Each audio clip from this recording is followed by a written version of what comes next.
Welcome to another edition of the eSpot with Camille. The eSpot is your location for the latest in entertainment, beauty, and design from the people who make it. Thanks for joining. And she love me when I'm in it, and she never be pretending. Nothing is friend. She gon' tell you what she bought it, cause she know you can't afford it. Know you can get it. Looking exquisite, no competition. Stay on the pivot. Who be watching? To Filmmaker Friday, I'm your host, Camille Cower, and this is part of the eSpot. I am so excited for you to meet my guest today. She is a female Friday filmmaker who has this new documentary that is a must see as soon as it's out to the public, because right now it's for top festivals only. Is Cat Brewer. She did this documentary called Sign the Show, but don't have me tell you all about it. That's what I brought her here for. She's going to share more about it. And three, two, one. Hello, Kat. Thank you so much for joining Oh, me today. I truly appreciate you. Thank you for joining me. So tell everyone about Sign the Show. well, it is a film that I started producing about 8 years ago. I have been going to concerts my entire life, probably starting when I was like 6 or 7, 8 years old. And back in 2014, I went to a concert. It was Gavin DeGraw. And I, for the very first time, saw a sign language interpreter. And I Yeah. was completely ignorant and didn't realize that deaf people enjoyed going to see live performances. So I started talking to the interpreter that was there and then started communicating to the deaf people through the interpreter. And come to find out, yes, just like a lot of hearing people, deaf people enjoy music, enjoy live performances, but they actually face a lot of barriers and challenges to getting access to that entertainment. So I thought I was going to write an article for the school newspaper where I taught. I taught at 3 different community colleges in the Bay Area. And a friend of mine at the time, I told him my idea, and he said, "Oh, you should make this a documentary." And I was Yeah. like, "Okay," like not having any background in film whatsoever. And I think that ignorance was really bliss for me because had I known what I would go through to complete this film, I would have never started. No, I think about that. Like, I'm sure there's a lot of people who are like, "What did I get myself into?" Or wanna learn a little bit how to avoid some of those pitfalls or maybe find other ways to avoid it if there are any. Yeah, I think for me, it was, what do they say? Trying to drink from a fire hose or baptism by fire, like just like diving in head first without any goggles on. But it was a great experience. I think it has truly been the highest of highs and the lowest of lows. And I really wouldn't trade this experience for the world. I've met some amazing and incredible people along this journey. I have learned so much, not just about the deaf community, but about entertainment and, a lot of life lessons for myself as well, especially about perseverance and tenacity and, relentless forward motion is what I say a lot. And that no is not the worst thing you can hear, Mhm. and it just, to me, means next opportunity. No, so, I mean, this is the business of no or next. Like, you really have to kinda have thick skin, or a lot of times I'll just, like, put in my head complete false things, a lot like when one day you sent me the beautiful song, "Good Morning Gorgeous," and I was like, "Ah, that's right, that's me." But that's a lot of just self-affirmations of just until you feel it, pretend it or fake Yeah, it till you make it type of thing. So what were some of the exactly. things that kinda helped keep that train going, or just was like, "I'm just gonna keep drinking from this hose because this has to be made, and it's a story that if I don't tell it, I will regret it from the rest of my life." Yeah, um, I think that sometimes when people doubt you, at least for me, when people tell me that I can't do something, I'm like, "Oh, wait a minute, Imma show you." And I don't know if that's the Taurus in me or just the woman in me, but I had people doubt me. Like, I had people in my life that were close to me that said things like, "Oh, what makes you think that you can do this?"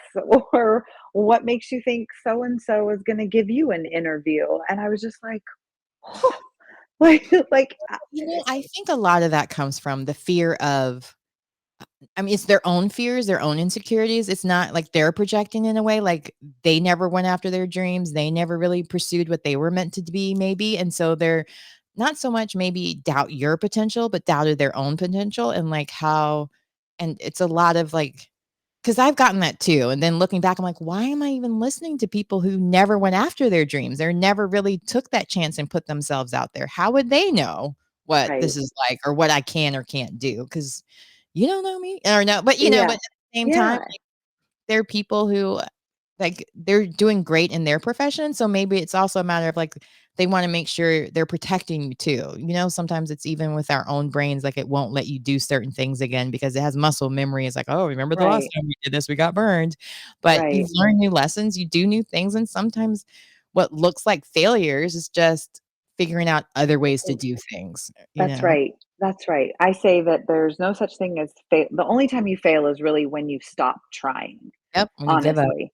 Mhm. And during the whole process of making this film, I've been a communications instructor at the college level for the last 22 years. So a lot of the advice that I would give to my students, especially because I teach public speaking and students, some you would probably be the student that loves to get up there and give a speech. Yeah. But then but there's Well, a it's lot of funny, I'll have to students that share later, don't. but, it was because I thought, as an actress that, "Oh, I can public speak, I don't need to take a class on that," It's so and put my different. foot in my mouth the first time I was on stage and had to speak without a script, and, I Yeah, lost it's Miss very different. Carolina because of it. Short So story, I the compared doing pageants to being a drag queen with because of all the fake stuff you had to put on, and I couldn't stop saying drag queen, and this was in 2000 where people weren't as, open. open-minded as they are now, and I love drag queens, so it wasn't like an insult, but maybe they took it as an insult because this was in North Mm. Carolina. So, I did win Miss Photogenic, but they were like, don't let her speak," and I did make it a top 5, but yeah, so after that, I took Awesome. classes, so I would not say the things in my head that I was saying don't say on stage because they would just Yeah. pull out, so yeah, I felt like a lot of the lessons that I was or the encouragement or the things that I was sharing with my public speaking students are things that I was like, I'd hear myself say it to them, and I'm like, why aren't you saying it to yourself? Like, get out of your comfort zone. It's okay if you make a mistake. It's okay if you mess up. And I yeah, really, as is you I sometimes. yeah, I specifically remember saying this in some of my lectures. We talk about fear and about perception and about how you can what if yourself to death, right? Like, well, what if this doesn't happen or what if this bombs or whatever? And I remember saying to them, what if someone says something negative? Okay, like it's your responsibility. They may have planted the seed, but you're the one watering that negative self-talk, right? And it's your responsibility to stop watering it, pull out all the weeds, and to like think more positively and to have a healthy garden in your mind. And so in teaching others, I was also teaching myself and really took those lessons, to heart in pursuing interviews with people. And I was approaching celebrities and I was approaching people who are deaf. And at the time I didn't know sign language. I'm still not fluent in it. I know enough to be able to communicate, but that was a challenge and it was way out of my comfort zone. And to be as cliche as possible, life begins out of your comfort zone. It really does. It Right. really does. So when you decided to do this film, like how did that first like bubble come into your brain where I'm like, "Ooh, I gotta do something about this." Yeah, I literally when I was there at the concert and talking and communicating with the deaf people and learning about all these challenges, I literally was like, "Oh my god," this little light bulb. I was like, "Oh my god, I have literally taken my hearing privilege for granted my entire life.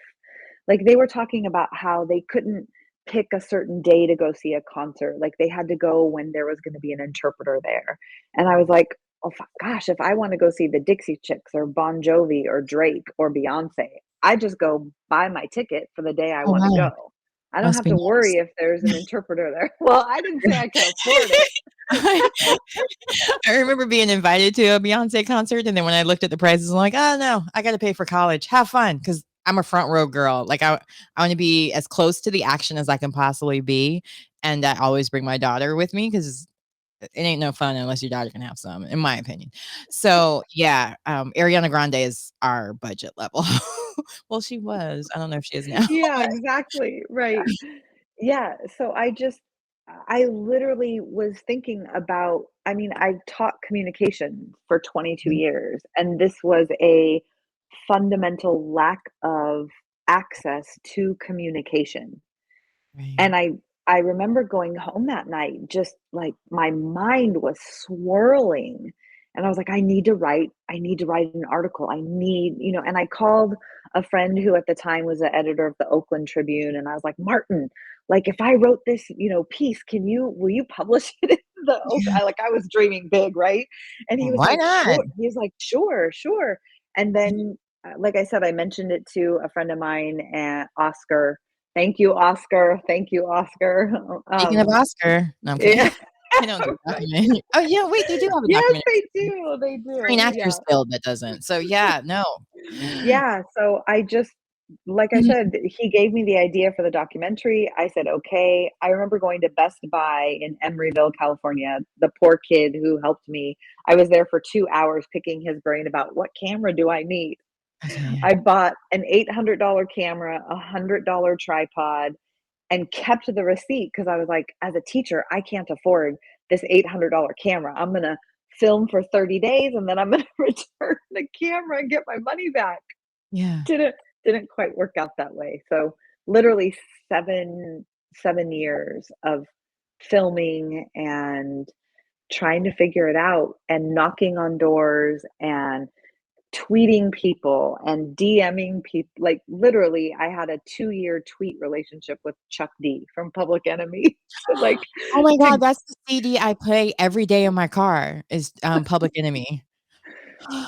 yeah, I mean, he was, you think people that you would never th why would he give me the time of day? Yeah, I don't know. The universe knew something and yeah, connected us. Like, I literally tweeted him. I was like, "Hey, you're in my town. This is what I'm doing. I'd love to interview you." And the next message I got was, "Sorry, we already left." And I was ugh, like, "Okay, well, what about when you're in LA? What about" like, I was yeah, literally willing to travel anywhere. okay. Um, and that was kind of the case with a lot of the artists that I Now, interviewed. when you were reaching out to these different artists, did they already have an interpreter or they didn't? Like, what was your angle even with that, with who you chose? Yeah, so I basically would ask, "Hey, have you ever worked with a sign language interpreter before? If you have, what was that like? If you haven't, how does it feel knowing that you are losing out on a potential fan base, someone that you're not giving access to your art?" And that wasn't in the initial conversation. Like, I had my 30-second elevator pitch when I would reach out to them, like, "Hey, I'm producing a documentary on deaf culture and access and entertainment. I'd love to spend a few minutes talking with you." I heard a lot of no's. I kept on it until I heard a hard no. And even then, sometimes I'd reach out again. I got really good follow through. I will follow up with you until the end of the earth if it means that I it can love it. help something. Yeah, Yeah. I mean, this is so important. So I took ASL in college.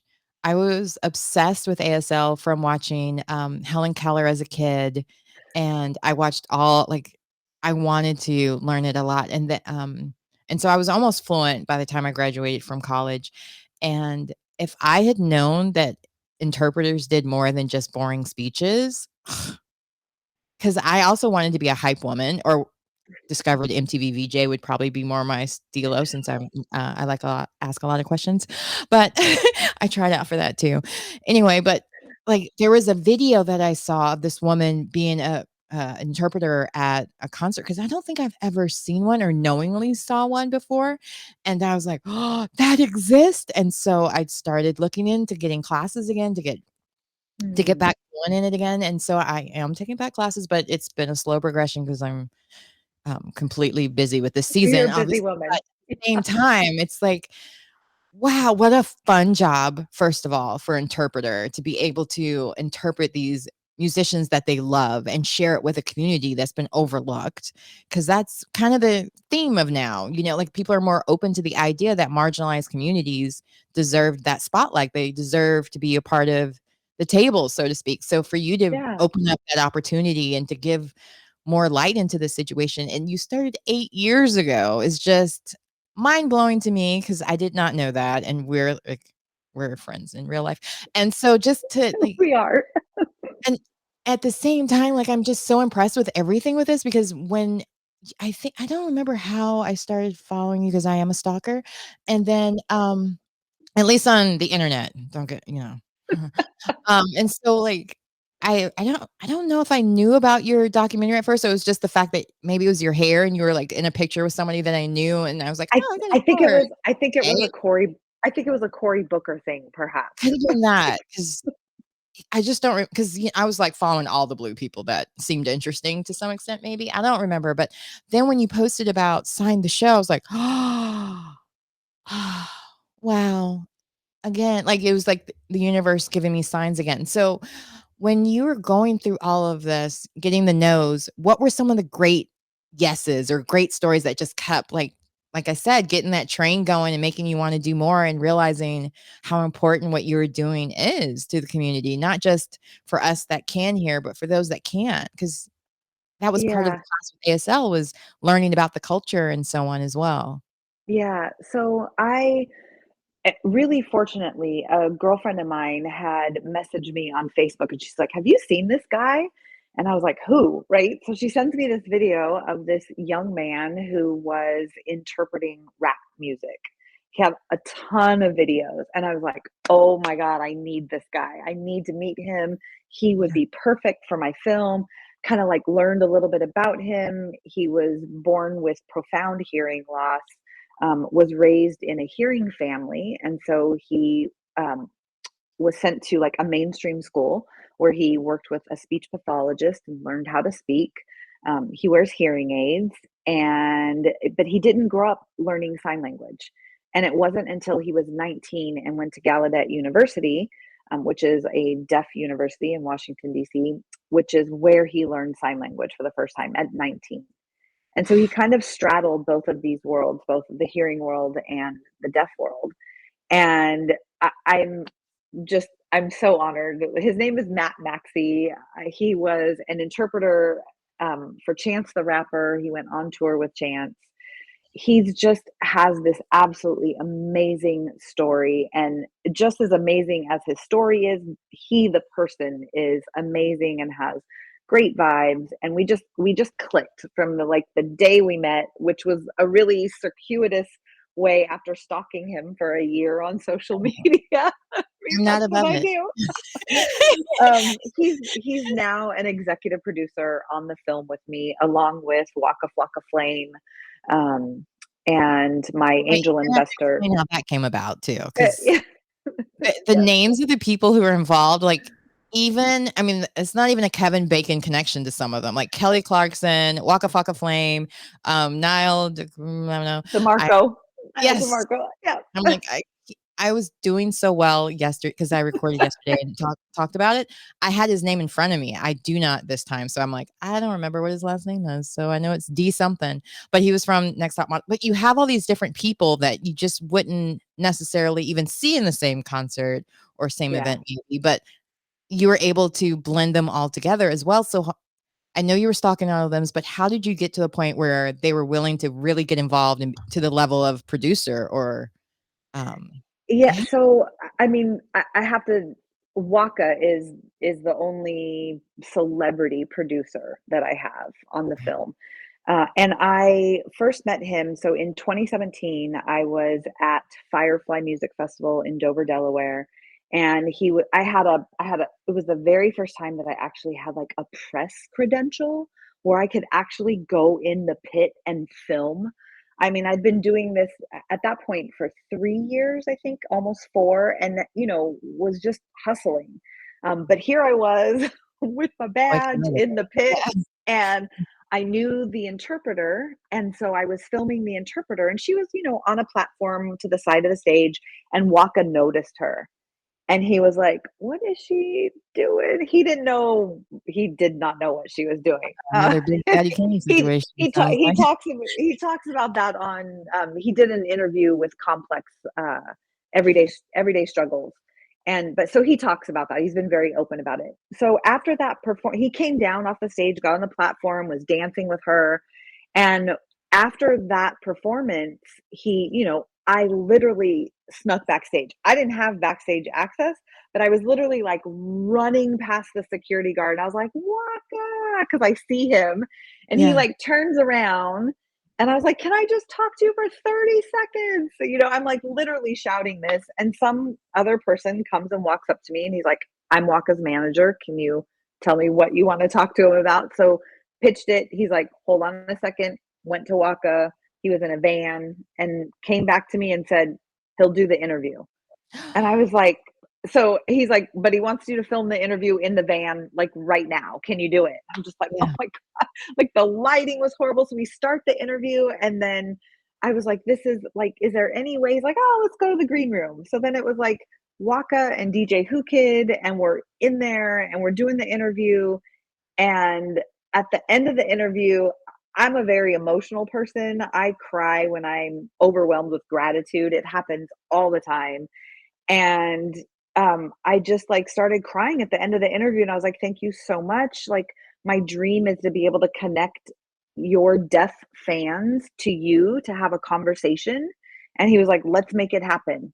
And I was like, what? And so literally 2 months later in New York, we were all in a hotel room. I introduced Matt Maxey and Ebony Watson to Waka and Who Kid. They had a whole conversation about access, and Waka's just been like like a solid supporter, a, just an incredible human being, so generous, so helpful. And so as the film progressed, I was like, hey, like, I mean, he really was kind of a thread. We kept in touch all this time. We'd see in Vegas when he'd come hang out there or perform. And I asked him, I was like, would you want to be an executive producer on this film? And he was Yeah. like, yeah. He was like, let's do it. I was like, oh my God, and These kind of stories, this is what I live for. When people are, like, pursuing their dreams and you're gonna make me cry, and it turns out and you get, like, serious support, not fake support, like, "Oh, yeah, I wanna support your show." Okay, I need money to help with that, maybe a little, or at least access to the right people that can help me with that, and so, yeah. okay, going, sorry. Yeah, That's no, that's okay. I mean, so that's how Waka came on board, and I'm really hoping that we can do some things together when the film is, like you mentioned, it's on the festival circuit right now. It premiered at Santa Fe. We're in Dallas in October, Athens, Ohio, Athens, Ohio in April, and then Harlem in New York in May. And I'm really hoping that, yeah, that we can get like maybe the way that Waka you to said that, come. is it May 2022 or May 2023? No, this year. This year. Soon. So, April, Very May, soon. and then October, right? Yeah, and I'm still waiting to hear back from like 27 more festivals. Please So, keep me posted because I will definitely list all of them thank as they you. add add Yeah. on. Yeah. So, Yeah. I want to be able to work more collaboratively. I've had great support from other artists. I mean, Kelly had me on her show, on her talk show. She had me and Matt. I was like, I can't do this without Matt. And, Wow. they welcomed us both on the show September of 2019, which is September's Deaf Awareness Month. So, yeah, it's been crazy. Someone asked me the other day, um, how does someone get into film, or have you been working toward this since kindergarten? It's just like I laugh, but it's so interesting to me when I take a moment to think about kind of the trajectory of my life and what has happened and what led me to needing a creative outlet such as the film. Like I went through a divorce, and I used to do all the PR and marketing for my ex-husband who was a musician. And when we separated, all that creativeness left. I didn't have that job anymore. And so then this kind of happened. Wow. Um, and it was interesting because, gosh, way back in, I don't even know, maybe 2012, 2010, I went to a DL Hughley concert. And again, at the time I was with my ex and I was promoting him. So we like got to get in the meet and greet line. I was like, if you ever need someone to open for you, jazz musician at one of your shows, like I would love to send you a press kit. And he was like, so he's like, here, take this number, write it down, Yeah. call, get the address, send the press kit. Next morning, it's like 9 o'clock on a Monday morning. I'm like, hi, this is Cat Brewer. And I met DL last night. And he said to call this number to get an address to send the press kit. And he was like, this is DL. And I just like, yes, that's what I was like, what do I do? Yeah, I Yeah. mean, that's again about the follow-up. You have to follow through. That's So where most that people fail. Yeah, Yeah, so that I've had DL's phone number in my phone for years, and you just when love I that started intimacy. working on this project, my Yeah, friends were like, "Why aren't you calling him? Why aren't you texting him?" And I was like, "Because that's not what I originally met him for. Like, I didn't meet him for my film, I met him for music, and, like, I don't feel comfortable." And then I had to get over that. I'm just yeah. like, "Just ask." My girlfriend Kim Bardakian would just say, "Just ask. The worst you could hear is no, and that's not the worst thing you can hear. Just ask." So, literally, DL's kind of been, a supporter also for a very long time. So I've just been really blessed. I've been really fortunate. Senator Cory Booker's a supporter. I just, yeah, I've been really fortunate with a lot of the people that I've I met. just love the tenacity of it all, but I have to admit, when you have 22 years of communication experience, you know how to write your own press kits and you know how to get people to, respond. So I So love it. Who knows how many so students you could use also in that sense, Right, like, so by the much way. easier to do it for other people than to do it for yourself.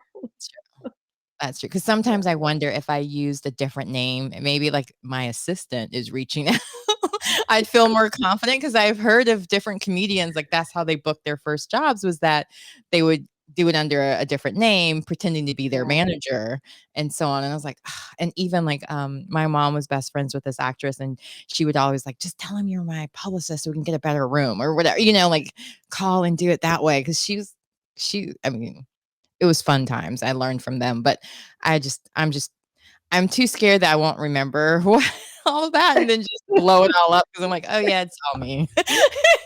And yeah, that's so I'm like, I just tell me but even going back to what you said about with DL, like, there's a lot of people that I met in different ways, and I've felt like, I kinda compartmentalize them as being people like, "You're my real friends. I shouldn't ask them," and even with yeah, my parents, when I had them on my show, it's kinda like, I don't wanna feel like I'm exploiting not exploiting, but, even putting their stories out in positions that maybe could affect them as well because they both still work in the industry and they both have had situations that were challenging that would help other people to know how they overcame it and so on, but it was still a matter of, like, because I knew their entire life story already, it was kinda one of those things like, "Oh, maybe I it was hard to yeah, with certain things. So I get yeah, that.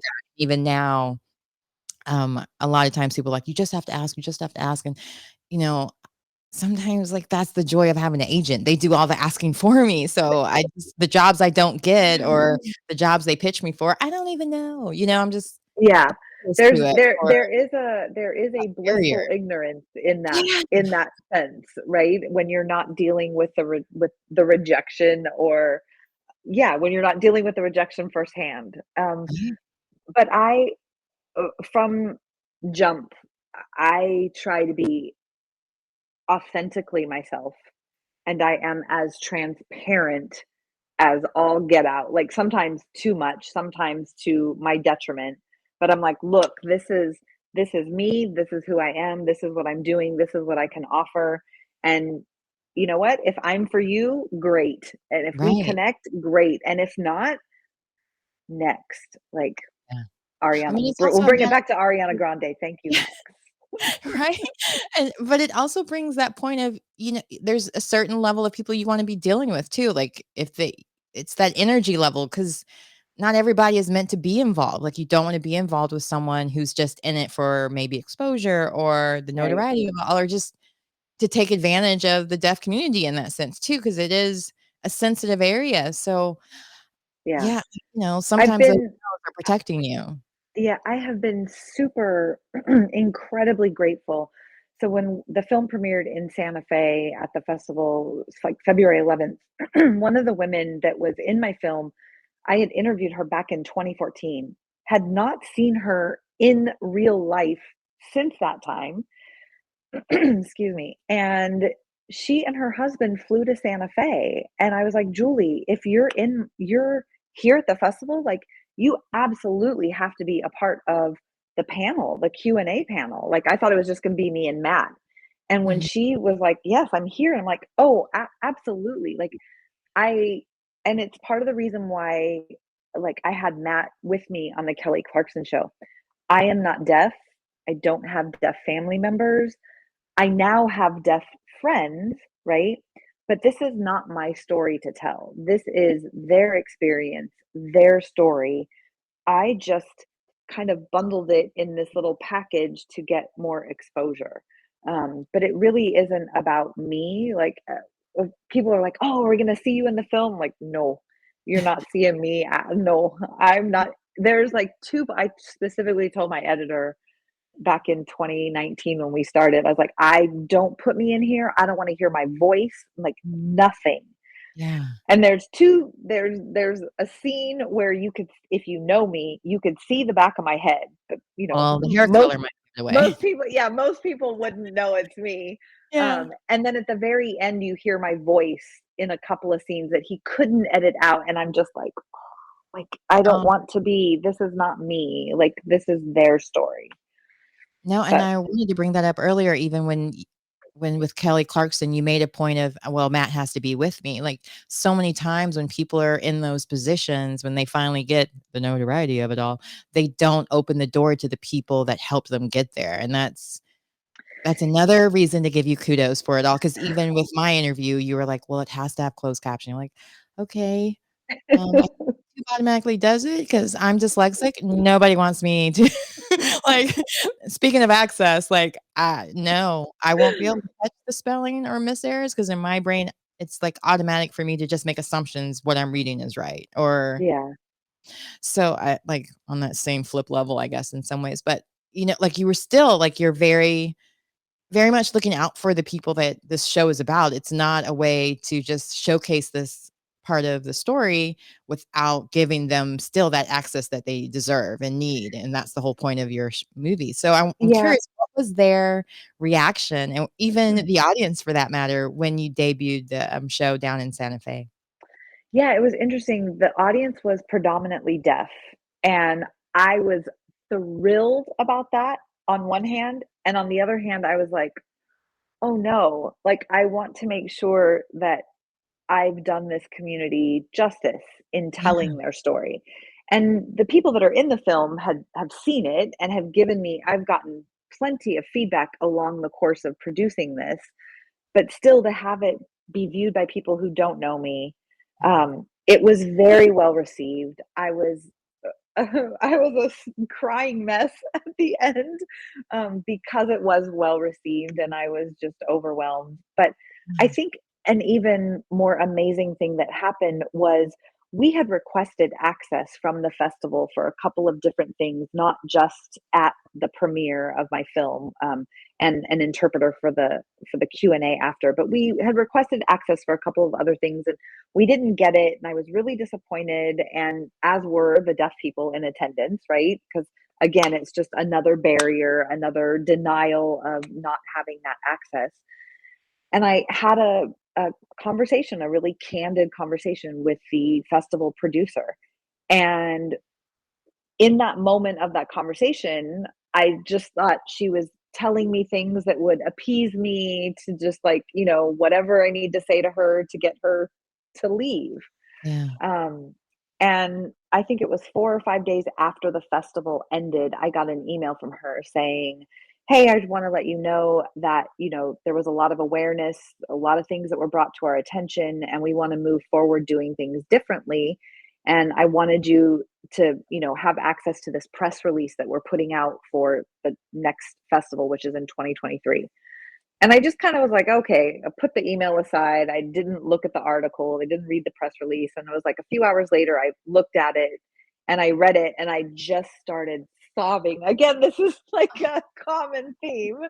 Um, they are now requesting that all the filmmakers provide a caption file for all the films in next year's festival so that if deaf people want to go and enjoy it, they can see a captioned film. My film in 2022 was the only film that was captioned for the festival. And so to have that change happening, and I'm hoping it will happen again and again with every festival that I go to, and more awareness so that there's more and more access. That's the dream for me, is just continuing to help break down those barriers, um, tell the story of this community, marginalized, underserved, and it's a community of 40 plus million people in the United States alone, Wow. just in the US. Yeah, So, definitely a group of people who are being overlooked and underrepresented yeah, hugely, and it's time to change, and I'm sure even with being depicted in Hollywood, because there is a big I mean, to me, I thought it was big. There is a big deal even just this past weekend with the SAG Awards, the first deaf film was won for ensemble cast, but then also best actor, and yeah, I watched Coda. It was a great film, and I just remember it being very uplifting and so on. Because I get so sick of some of the films that they send me for screeners and different things because it's so depressing, or it's like women are just getting the crap beat out of them or something to mm, that effect where it's just very from the oppressive view, the oppressor oppressive. yeah, It's like, I felt like I was going through depression after last year because I was part of the mm, nominating committee and just felt like every film was about a narcissistic man and a woman surviving it and getting her power from leaving, but yet not pressing charges because she was the greater woman. Like, wait, what? No, that's not how this should end. He should pay right, for what he did. Like, we shouldn't right, always take that higher road type of thing. Anyway, right. I'm off the tangent. No, it's But okay. at the same token, to see a movie that wasn't all doom and gloom, that was uplifting, that was about a girl coming of age, even in that sense, like, and then to Yeah, add in the whole deaf community, it was an entire family around her that was deaf. I'm not going to spoil the movie because people need to watch it, but yeah, just even that film had the aspect of the music, and the guy that won, his daughter is a musician, and so he had really that experience where he had to fill on her, guitar in order to understand why his hearing daughter wanted to go into the music business when it's like, "Hey, I can't hear it," type of yeah, thing, like, how dare yeah, or feeling somewhat of a attack on himself in a way, but realizing, "Oh, wow, you're really gifted, you should do that," like, having that moment and just even having that slice of life where we got to see what it's like, and just it was very touching. Please watch the film, at least for that part, if yeah, nothing else. yeah. So I'm it's a great time to be representing a community that it's been like I feel like Helen Under Keller was definitely not the last one, but, uh, Marlene Martin, like, she's done a lot of films. Marley Matlin, yeah. She I'm was sorry. in Coda, yeah, Well, yeah, she played the mom in that, but there's been a lot of films where she's been in, but it's just been her as the only deaf character, as opposed to right, this was just, like, the entire family, how they went about things, how they were able to stand up in their community, like, there were so many aspects of it, or even yeah, just challenges that you wouldn't think about as a hearing right, person that they had to go right. through, so I'm glad that there's another film, a musical film at that, because I love music. So I'm excited about seeing this. So where can everybody follow, learn more, and keep up with Sign the Show until it's possibly in an area or movie theater near them or streamed on certain streaming platforms? Putting it out there. It's this is Hey, hey, hey. I hope, yeah. Um, well, currently you can go to signtheshow.com. It's my website, and it has the trailer there, so you can watch the trailer. It also has where you can connect on Facebook, Instagram, Twitter, all the social media outlets. But you can also sign up for I hate sending out because I hate getting Me messages. too, me I too. just don't like My it. arm was twist to So start a newsletter, so I do it once a month, and even then, I'm like, "Ugh, this is yeah, torture." I tell people, I'm like, I maybe send out 1 or 2 emails a month, if that, and Yeah, I every once a month. barely do it. Yeah, Yeah. once a month is like, okay.